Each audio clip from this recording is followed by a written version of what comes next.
여러분 안녕하십니까. 광주 MBC 뉴스데스크입니다. 주말 이틀 동안 날이 비교적 포근하면서 봄이 멀지 않았음을 체감할 수 있었습니다. 지금 광양에서는 봄의 생명수라고도 불리는 고로쇠 수액 채취가 한창인데요. 봄의 생기가 느껴지는 현장에 문형철 기자가 다녀왔습니다. 해발 700m의 광양 백운산 중턱. 아름드리 나무에 작은 구멍이 하나 둘 뚫리고 관을 연결하니 신기하게도 고로쇠 수액이 똑똑 떨어집니다. 와, 오늘 물 잘 나오네. 날이 풀리고 일교차가 커지면서 줄기와 가지 속에 고여있던 수액이 흘러나오는 겁니다.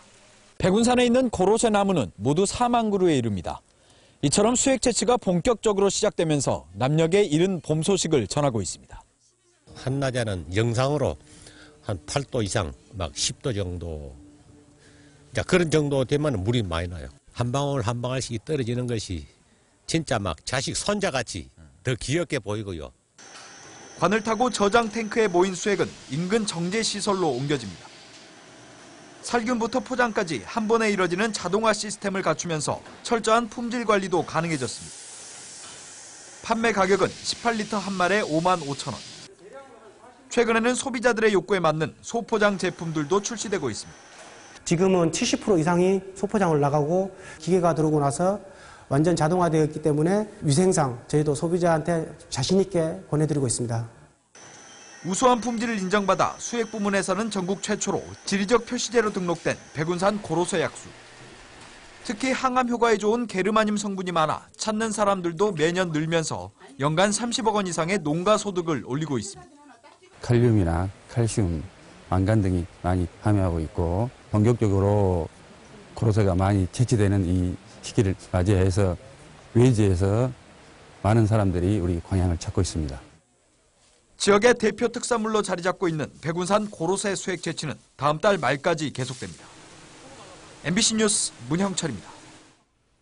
노조의 저주로 무산된 광주은행에 대한 실사가 조만간 이루어질 것으로 보입니다. 지역 금융권에 따르면 전북은행은 광주은행 자율경영 보장과 지역발전 방안, 100% 고용 승계 등에 대한 안을 만들어 제시할 것으로 알려졌습니다. 광주은행 노조는 전북은행 측이 진정어린 제시안을 내놓을 경우 실사를 막지 않겠다고 밝히고 있습니다. 현재 국회 기획재정위원회는 오는 20일 전까지 양측이 향토은행 방안에 합의해야 조세 감면법을 논의하겠다는 입장입니다.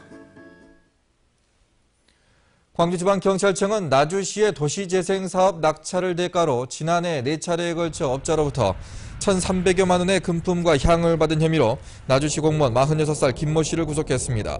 또 이 사업에 심사위원으로 참여해 업체 낙찰을 돕고 대가로 150만 원가량의 금품을 받은 혐의로 광주와 전북 지역 대학 교수 3명을 불구속 입건했습니다. 경찰은 이 과정에서 금품 제공 업체 등이 인턴 사원을 고용한 것처럼 거짓으로 꾸며 고용노동부로부터 보조금 800만 원을 받은 혐의로 9명을 함께 입건했습니다. 한중일 동아시아 문화도시 교류 사업은 아시아의 문화중심 도시를 꿈꾸는 광주가 문화 역량을 선보이는 공식 무대이기도 합니다. 지난 사흘 동안 중국 취안저우에서 열린 동아시아 문화도시 개막 행사는 광주의 존재감을 확실하게 알리는 첫걸음이었습니다. 박수인 기자입니다. 남도 문화를 대표하는 농악가락이 특별 공연의 첫 무대를 열었습니다. 한류 드라마 삽입곡으로 엮은 사중창은 관객과 무대의 거리를 더욱 가깝게 좁혔습니다. 타악기 그룹은 현란한 리듬과 퍼포먼스로 무대 위를 질주하고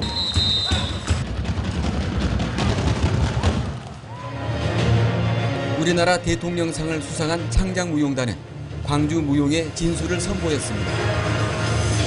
특별 공연이 펼쳐지는 내내 객석에서는 환호와 갈채가 끊이지 않았습니다. 非常棒，非常棒，它很好的把舞台气氛跟那个观众的气氛很好的融。